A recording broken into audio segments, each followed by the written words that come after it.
មួយរយៈនេះបងប្អូនខ្មែរយើងនៅអាមេរិកគាត់បានចែកចម្លែកពីម្សៅដែលធ្វើនំចាខ្វៃងាយទិញម្សៅស្រាប់ណាហើយថ្ងៃនេះខ្ញុំក៏បានទៅទិញម្សៅយកមកធ្វើដោយគាត់អញ្ចឹងបងប្អូនគឺងាយស្រួលមែនទែនសូមបងប្អូនអូស្ត្រាលីយើងជួយ share តគ្នាផងដើម្បីឲ្យបងប្អូនដទៃទៀតគាត់បានឃើញវីដេអូខ្ញុំហើយគាត់បានទៅទិញម្សៅហ្នឹងយកមកធ្វើហូបទាំងអស់គ្នាគឺនំចាក់ខ្វៃងាយស្រួលមែនទែនបងប្អូនហើយឆ្ងាញ់មែនទែននិយាយទៅអត់ចាញ់អាកន្លែងខាត់ប្រមាតាដែលគេលក់មកគូ3-4ដុល្លារហ្នឹងទេបងប្អូនគឺថាឆ្ងាញ់មែនទែនហើយខ្ញុំទិញបាន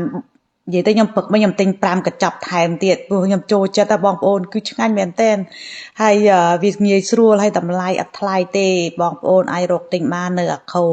នេះជាកញ្ចប់វាបែបនេះឯងបងប្អូន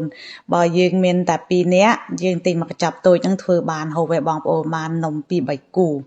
ហើយនិយាយពីថានំថាឆ្ងាញ់អូឆ្ងាញ់បងប្អូនស្រួយខាងក្រៅខាងក្នុងហើយវាមានដូចថាស្រួយហើយរៀងស្វិតតិចឆ្ងាញ់ណានំខ្លះស្រួយហើយតែអត់ស្វិតទេបងប្អូនរៀងផុសអីចឹងណា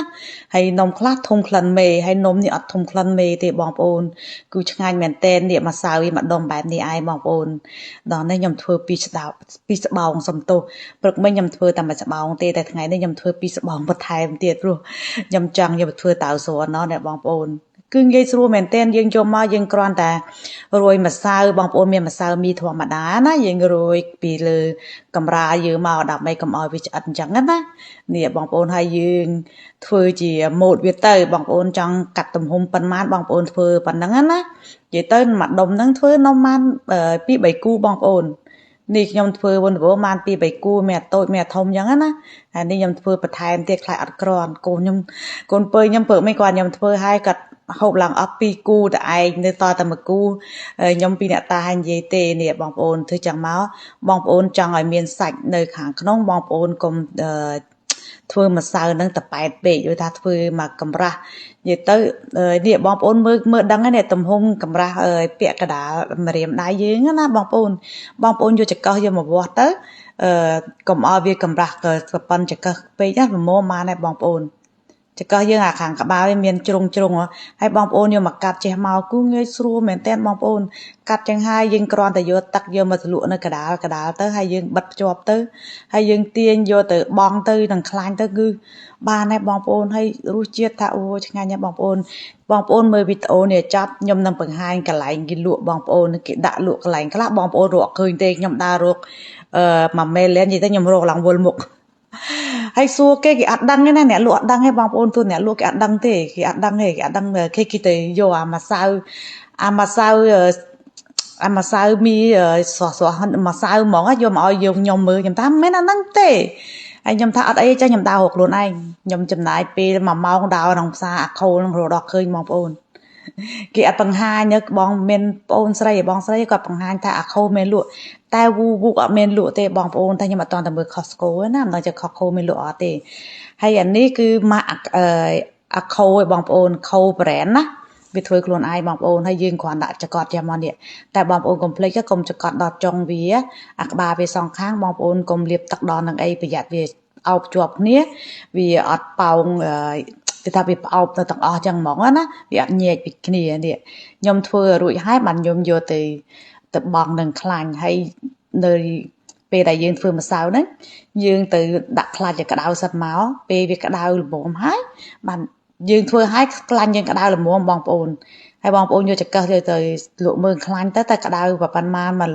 មើលតែវាបែកពពុះពី3ពពុះអានោះវាក្តៅបងប្អូនខ្ញុំធ្វើមុនដំបូងខ្ញុំកាត់ជាកំម៉ក់តូចសិនក្រោយមកបានខ្ញុំធ្វើអាធំគោខ្ញុំកាត់ចង់មកតូចនេះខ្ញុំចេះទៀតខ្ញុំខ្លាចថាវាទេពទាញទៅវាធំជាងខ្ទះខ្ញុំណាព្រោះខ្ញុំប្រើខ្ទះនេះវាអត់ខ្ទាតខ្លាញ់បើយើងប្រើខ្ទះដូចថាអាមាត់វាទលាយអានឹងវាខ្ទាតខ្លាញ់អញ្ចឹងណាបងប្អូនគឺងាយស្រួលមែនទេណានិយាយទៅខ្ញុំឲ្យ10លើ10ក៏ឆ្ងាញ់ណាស់បងប្អូនអើយគឺឆ្ងាញ់មែនទេហើយបងប្អូនពេលយកទៅកំពងណាបងប្អូនឃើញវាជាប់គ្នាបងប្អូនយកចង្កឹះយើងញែកចេះមកវានឹងញែកជាពីរបងប្អូនតែទិញយើងធ្វើឲ្យបងប្អូនប្រកាសជាលេងទៅហាងគេទិញហើយបងប្អូនធានាថាឆ្ងាញ់ណាស់បងប្អូនអត់ មិនចេះតែថាអួតទេណាពិតតែបងប្អូននិយាយទៅអរគុណបងប្អូនស្រីនៅអាមេរិកដែលគាត់ចែកម្លែកក៏អរគុណមែនតែនហើយនេះសម្រាប់តែបងប្អូនអ្នកគាត់អត់ចេះលេងម្សៅចំពោះខ្ញុំចេះលេងម្សៅខ្លួនឯងហើយតែបងប្អូនអ្នកអត់ចេះលេងម្សៅបងប្អូនអាចទៅទិញបាននៅអាខូបងប្អូនធានាថាឆ្ងាញ់អាខូបងប្អូនអាចរកគ្រប់អាខូបាននិយាយទៅម៉ាក់នេះគឺម៉ាក់អាខូហ្នឹងហ្មងខូ brand ណាបងប្អូនឃើញតំណងអត់ហើយស្រួយឆ្ងាញ់ណាបងប្អូនគឺស្រួយឆ្ងាញ់មែនតែនខ្ញុំធ្វើតូចសម្រាប់ឲ្យកូនខ្ញុំក្រោយមកខ្ញុំធ្វើធំទៀតហើយបងប្អូនកុំភ្លេចណាពេលបងប្អូនយកទៅបំពងហ្នឹងបងប្អូនដាក់ខ្លាញ់ឲ្យច្រើនតិចទៅណាដាក់ប្រេងរៀងច្រើនតិចទៅនំចាក់ខ្វាយយើងប៉ោបានល្អកុំដាក់ខ្លាញ់ដូចថាអ្នកខ្លះដាក់ប្រេងខ្លាច់ប្រេងច្រើនពេកដោយដូចថាជប់ខ្លាញ់អីចឹងអត់អីទេបងប្អូនហើយនំនេះបំពងទៅអត់សូវបឺតខ្លាញ់ទេណាគឺល្អមែនតើបងប្អូនយើងអត់ដឹងសោះកុំបានបងប្អូនស្រីនេះគាត់ចែកម្លែកទេបងប្អូនហើយអ្នកអូស្ត្រាលីយើងងាយស្រួលទិញហូបហើយណាកុំភ្លេចតែមើលអាខូមានលក់បងប្អូនខ្ញុំចូលចិត្តណាស់ចូលចិត្តសាកដល់ពេលខ្ញុំសាកទៅឆ្ងាញ់គឺខ្ញុំតែចែកម្លែកដល់បងប្អូនទាំងអស់គ្នាធានាថាឆ្ងាញ់ពិតបងប្អូនមិញឃើញកញ្ចប់ហ្នឹងហើយបងប្អូនចាំមើលដល់ចុងក្រោយវីដេអូខ្ញុំនឹងដាក់កន្លែងដែលគេរកទិញគេដាក់លក់បងប្អូនអាខូវារៀបនៅកន្លែងកាលិចព្រែតមានលក់កន្លែងគេលក់នំប៉័ងគេហៅថានំប៉័ងស្អីកាលិចព្រែតអញ្ចឹងបងប្អូនគាត់ស្គាល់ហើយមានលក់ម្សៅភីសាមានពីរបីយ៉ាងមួយវាធ្វើជានំស្រាប់អានេះវាធ្វើជាម្សៅវាដាក់ក្នុងទូទឹកកកដើម្បីឲ្យយើងទៅលុញម៉ូតខ្លួនឯងអញ្ចឹងណាមួយវាដុតឆ្អិនហើយនេះបងប្អូនឃើញអត់ថាស្រួយថាឆ្ងាញ់មែនទែនធានាបងប្អូនធ្វើហើយបងប្អូនប្រកាសជាលេងទិញគេហូបឲ្យបងប្អូនឲ្យ10លើ10ថាឆ្ងាញ់ណាស់នេះកន្លែងវាបងប្អូនមកកញ្ចប់តូចតែ$2ទេបងប្អូនហូបបាន2-3គូនេះខ្ញុំយកឲ្យបងប្អូនមើលនេះថ្ងៃនេះខ្ញុំទៅទិញដល់5កញ្ចប់បន្ថែមបងប្អូននេះម្សៅវាបែបនេះឯងបងប្អូននេះកញ្ចប់វាតូចទេ2នាក់មកកញ្ចប់ទៅបើគ្នា3-4នាក់បងប្អូនធ្វើ2កញ្ចប់ទៅ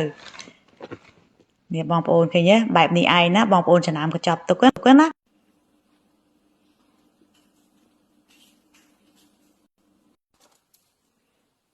តាំងខ្ញុំថាបងប្អូនបើបានទិញទៅធ្វើហូបហើយប្រកាសជាហាងលក់ចាក់ខ្វាយលក់លែងដាច់ទេបងប្អូននេះថារសជាតិថាឆ្ងាញ់និយាយទៅខ្ញុំឲ្យ10លើ10បងប្អូនគឺរសជាតិឆ្ងាញ់មែនទែនណាស់បាច់ទៅចំណាយពេលលាងម្សៅហត់ទេបងប្អូនគឺអរគុណបងប្អូនស្រីម្នាក់ដែលនៅអាមេរិកគាត់ចែកម្លែកមែនទែនហើយនៅអូស្ត្រាលីយើងរកទិញបាននៅអាខូបងប្អូនគឺរសជាតិឆ្ងាញ់ហើយស្រួយនិយាយទៅនំមួយយ៉ាង